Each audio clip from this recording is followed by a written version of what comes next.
Yo, it's me, CSCOTT, and I'm back with you with my review of the 2008-9 film Butterfly Effect 3 Revelations. Now, movie's pretty good. Really enjoyed it. There was some things that I kind of peeked out while watching this. So, this film tells the story of Sam.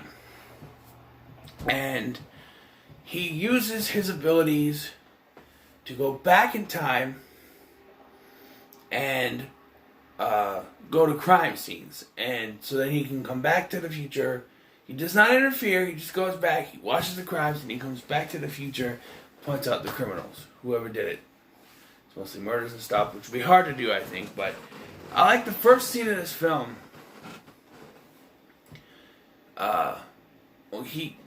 And so then when he gets a case that's connected to his past, he decides to go against his own rules and investigate, which spirals everything out of proportion.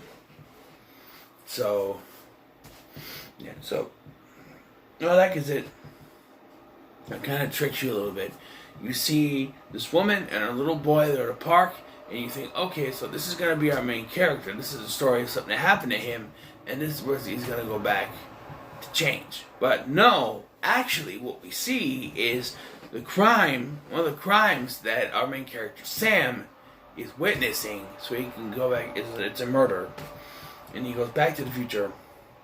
Finds out who he is. There's this thing played throughout where this one of the detectives asked him what's the first words that his wife said to him. So, and this comes back later.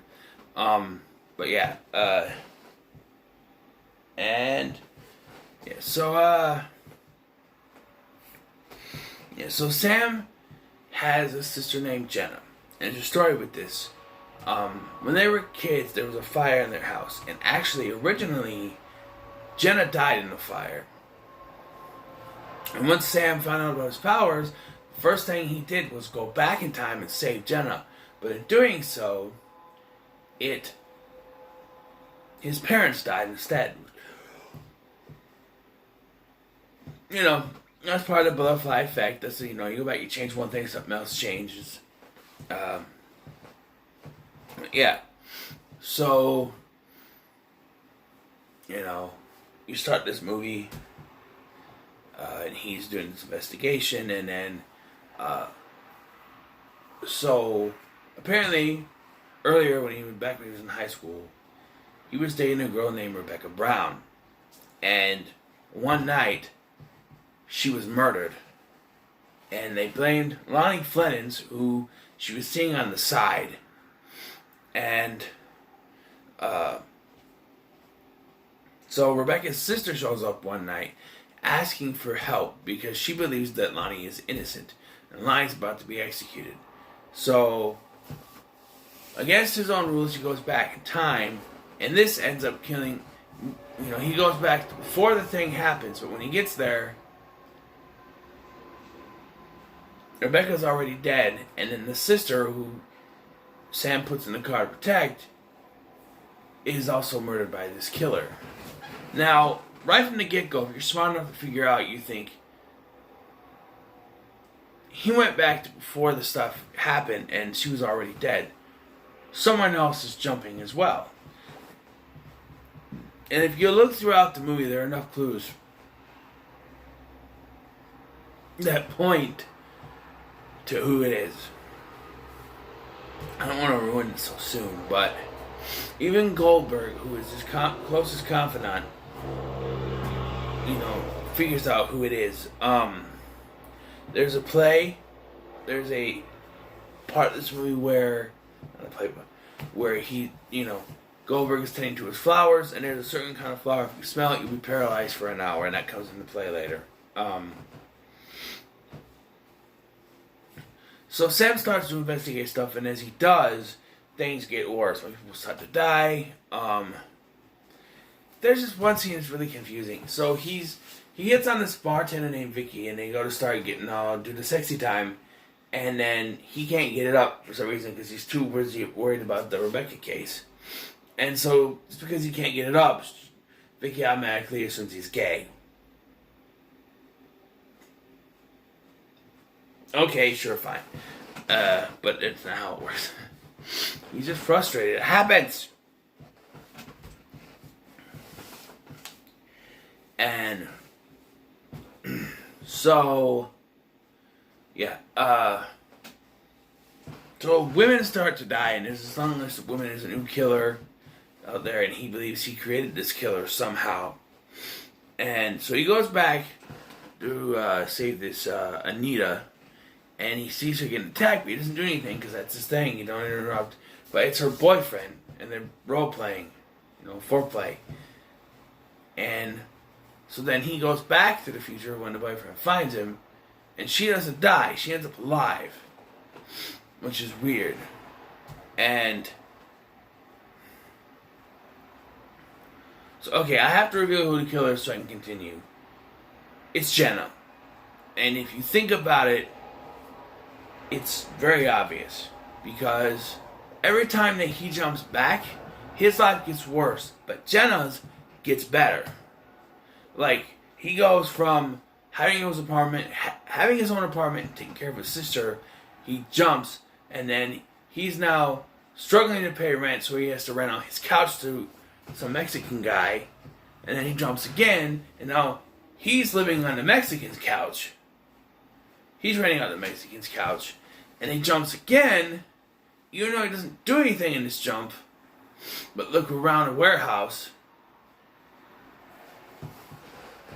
He wakes up on Jenna's couch, and now Jenna, she's got a job. She's looking better. She doesn't look as disheveled as she was, When the movie first started, she's looking terrible. Her hair's all tattered. She's smoking. Her clothes are a little bit yuck, Now she's wearing nice clothes. Her hair's put up in a bow. You don't see her smoking, She's doing better, and she has a job, where she didn't at the beginning. So it's very obvious that there's something, like, the better she gets, like, the worse he gets, the better she gets. And so that's a clue. Another clue is that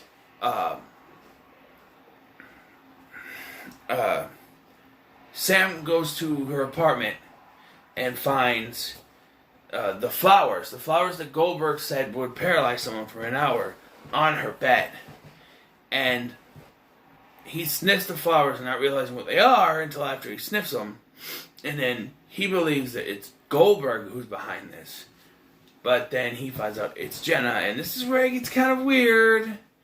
So she knows that he went back, or I think he told her that he went back to save her.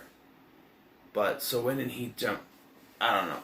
But he does tell her, but by then most of the things have happened already. So I don't understand. But so ever since he went back to save her, she's become obsessed with him, almost to an incestuous level, where she starts trying to kiss him. He's like, "No, Jenna," And so she's gone back, and all the women that were killed is every woman that he could have hooked up with and had a family and everything. But she ruined that by killing all of them. And Goldberg was catching on, so she had to kill him too. And Lonnie, she killed Lonnie too. But yeah, before this though, he does get arrested. And I think it's so fucking stupid, right? So Vicky gets murdered, and because Sam happened to be the last customer, he obviously did it right. So let's just arrest him for the murders. You can't go by that. Oh, who's the last customer? No, they did it.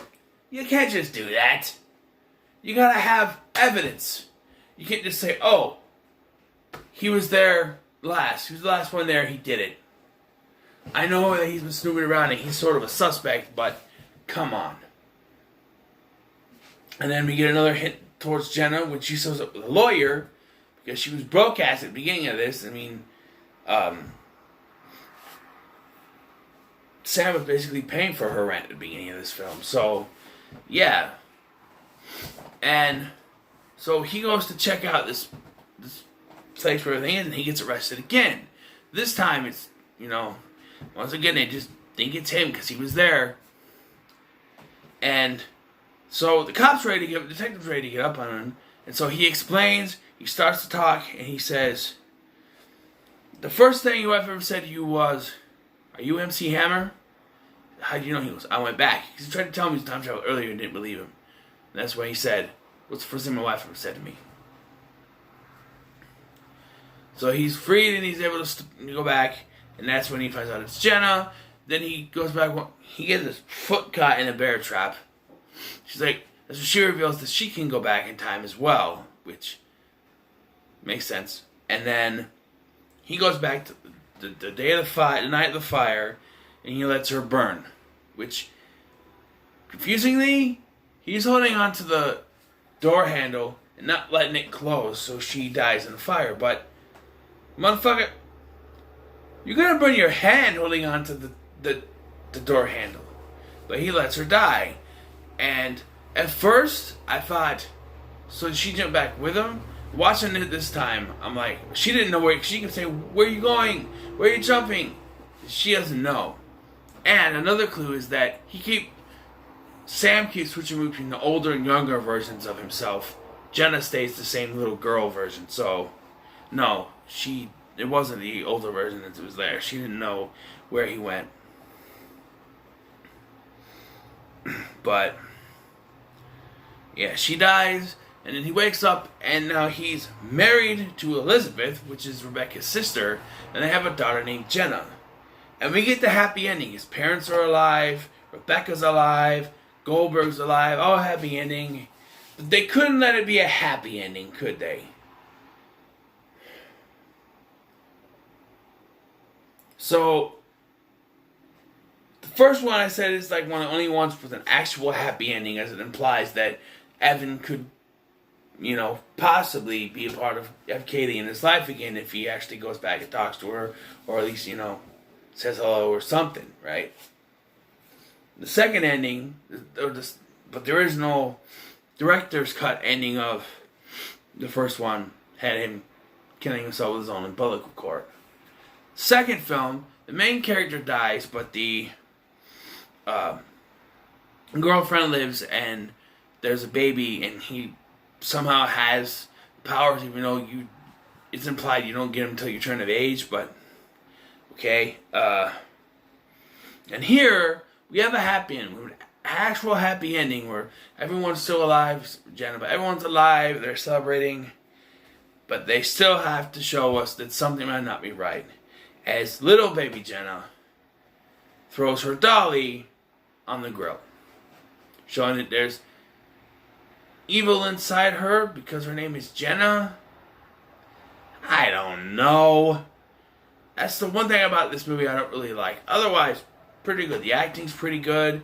Chris Carmack and Rachel Miner, their performances alone, get this movie going. They're pretty good, especially Rachel Miner towards the end there, when she confesses what she has done. She's great, and yeah, this movie's pretty good.